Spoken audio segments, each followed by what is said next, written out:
बिस्मिल्लाहिर्रहमानिर्रहीम।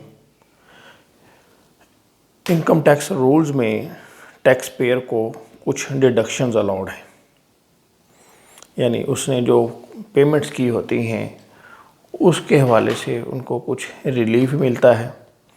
कुछ डिडक्शन जो हैं वो इनकम में से माइनस होती हैं और कुछ डिडक्शन जो हैं डायरेक्टली टैक्स में से माइनस होती हैं। तो इसको हमने दो हिस्सों में डिवाइड किया है।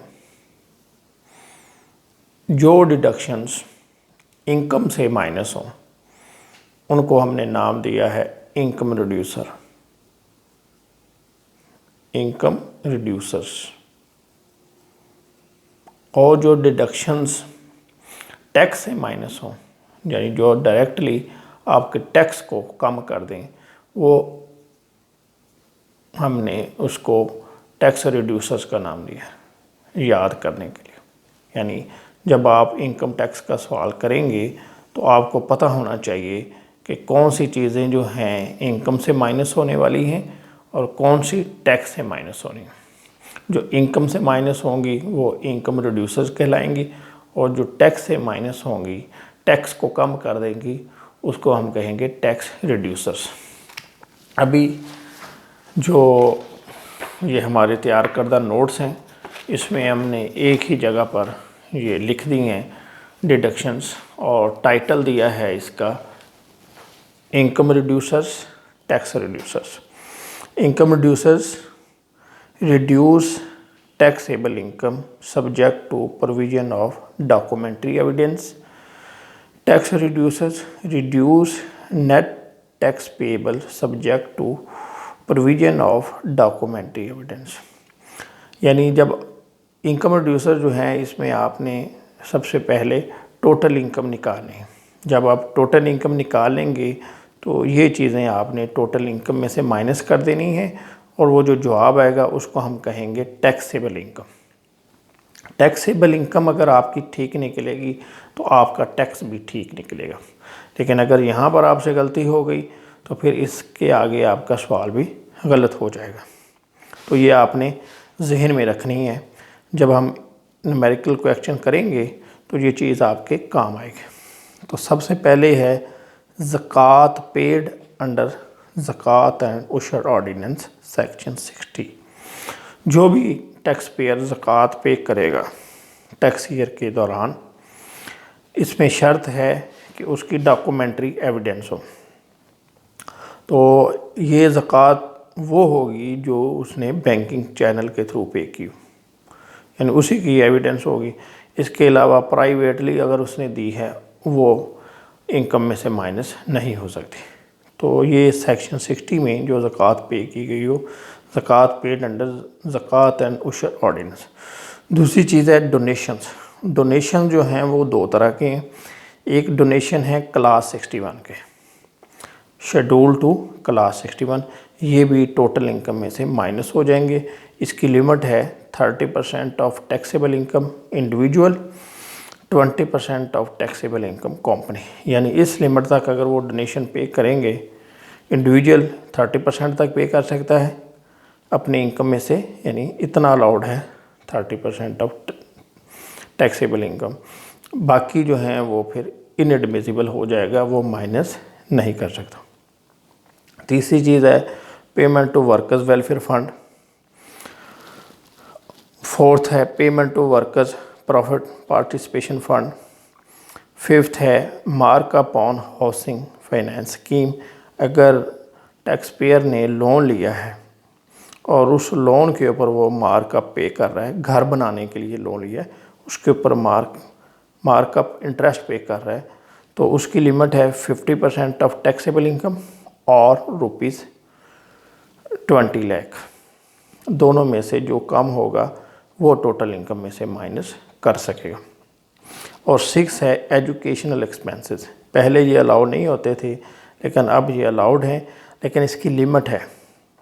एक तो शर्त है कि जो टैक्स पेयर है उसकी सालाना इनकम वो 15 लाख से कम हो, 15 लाख या 15 लाख से कम हो।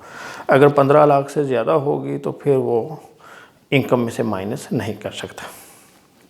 यानी इनकम रिड्यूसर, इसमें जो उसने खर्चे पे किए होंगे वो माइनस हो जाएंगे, लेकिन शर्त क्या है, उसकी इनकम जो है वो 15 लाख से कम हो। अच्छा, अगर पहले तो ये शर्त है कि इनकम 15 लाख या 15 लाख से कम हो, और फिर दूसरी शर्त है कि इस लिमिट में हो 5% ऑफ ट्यूशन फ़ी पेड, यानी जितनी भी ट्यूशन फ़ी पे की होगी एक साल में बच्चों की, उसका 5% या 25% ऑफ टैक्सेबल इनकम, या ₹60,000 पर चिल्ड्रन। अगर एक बच्चा है 60,000, 2 हैं 1,20,000, यानी जितने भी बच्चों की फ़ीस उसने पे की होगी उसको 3 यानी 60,000 से मल्टीप्लाई कर दें, तो फिर इन तीनों में से जो भी कम होगा वो एडमिसल होगा, वो अपनी इनकम में से माइनस कर सकते हैं। ठीक है जी, ये है इनकम रिड्यूसर, ये आपने याद रखनी है। न्यूमेरिकल क्वेश्चन करेंगे तो फिर आपको ये काम आएगा। आगे बढ़ते हैं टैक्स रिड्यूसर। इनकम रिड्यूसर से इनकम कम होती है, टैक्स रिड्यूसर से डायरेक्टली टैक्स कम होता है। तो जो टैक्स पेयर है उसके लिए ये चीज़ ज़्यादा फ़ायदेमंद है, जिससे टैक्स ही कम हो जाए। इसका इफेक्ट कम आता है, इसका इफेक्ट ज़्यादा आएगा, यानी ये ज़्यादा बेनिफिशियल है। तो इसमें सबसे पहली चीज़ क्या माइनस होगी, एवरेज रिलीफ। अब एवरेज रिलीफ जो है ये 4 चीज़ों पे मिलता है, ये हमने इधर बताया हुआ है, इधर expenditure admissible for average relief. तो इसमें सबसे पहली चीज़ क्या है, डोनेशंस फॉर चैरिटेबल इंस्टीट्यूशन। यहाँ देखें, यहाँ पे सेक्शन 61 है, और जो डोनेशन इनकम में से माइनस होने हैं वो क्लास 61 है। ये फ़र्क है, कहीं गलती ना कर जाइएगा पेपर में। ये है क्लास 61 ऑफ शेड्यूल 2 और ये है सेक्शन 61। इस पे रिलीफ मिलेगा और वो दूसरे जो हैं वो इनकम में से माइनस हो जाएंगे। तो इसकी भी लिमिट है 30% ऑफ टैक्सेबल इनकम।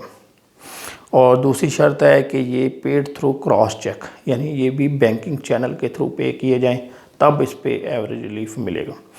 दूसरी चीज़ जो है, insurance premium to life insurance company, investment in shares और स्कूक offered by listed company, privatisation commission being the originality. यानी इन 2 चीज़ों पे कि अगर उन्होंने लाइफ इंश्योरेंस करवाई हुई है अपनी, उसकी पेमेंट की है, या उन्होंने शेयर्स ख़रीदे हैं। गवर्नमेंट क्या करती है, लोगों को प्रमोट करती है कि सेविंग करें और शेयर्स में इन्वेस्टमेंट करें। तो उसके ऊपर क्या है, एक्चुअल पेमेंट, ये सेक्शन 62 है। एक्चुअल पेमेंट ₹20 लाख या 20% ऑफ टैक्सेबल इनकम। इन तीनों में से जो भी फिगर कम होगी वो एडमिसिबल होगी। इसके बाद है इन्वेस्टमेंट इन हेल्थ इंश्योरेंस। इसमें क्या है, 5% ऑफ टैक्सेबल इनकम या ₹1,50,000, दोनों में से जो कम होगा वो एडमिसिबल होगा। और फोर्थ है contribution to approved pension fund, restricted up to 30% of taxable income, यानी टैक्सेबल इनकम के 30% तक वो किसी भी अप्रूव्ड पेंशन फंड में कंट्रीब्यूशन कर सकते हैं। तो इन 4 चीज़ों के ऊपर आपको एवरेज रिलीफ मिलेगा। ठीक है, बस आपने ये याद रखना है। एवरेज रिलीफ निकालने का फार्मूला ये नीचे दिया हुआ है। Average relief is equal to gross tax divided by taxable income multiplied by amount admissible for average relief. यानी ये चारों चीज़ें पहले आप कैलकुलेट करेंगे इन लिमिट्स में, फिर ये फार्मूला अप्लाई करेंगे तो एवरेज रिलीफ निकल आएगा। और जो एवरेज रिलीफ निकलेगा वो आपके टैक्स में से माइनस हो जाएगा। ये एवरेज रिलीफ, और आगे अगले सफ़े पर ये डिटेल दी गई।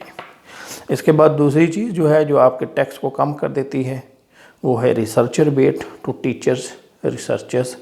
तो उनकी जो भी सैलरी इनकम होगी, यानी जो टीचर्स होंगे रिसर्चर होंगे, उनकी जो भी सैलरी इनकम होगी उसके 25% जो है इनको रिलीफ मिलता है। इसको कहते हैं रिसर्च रिबेट।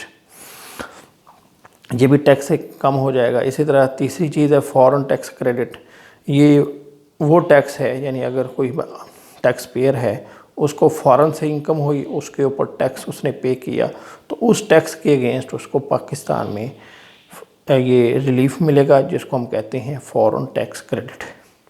और फोर्थ है with holding tax paid deducted on salary, यानी जो भी टैक्स उन्होंने पे किया होगा एडवांस में वो भी इस टैक्स में से माइनस हो जाएगा।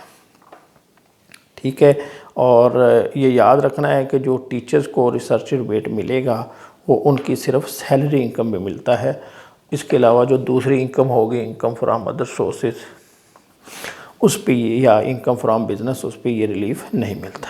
ठीक है, ये आपको समझ आ गया होगा।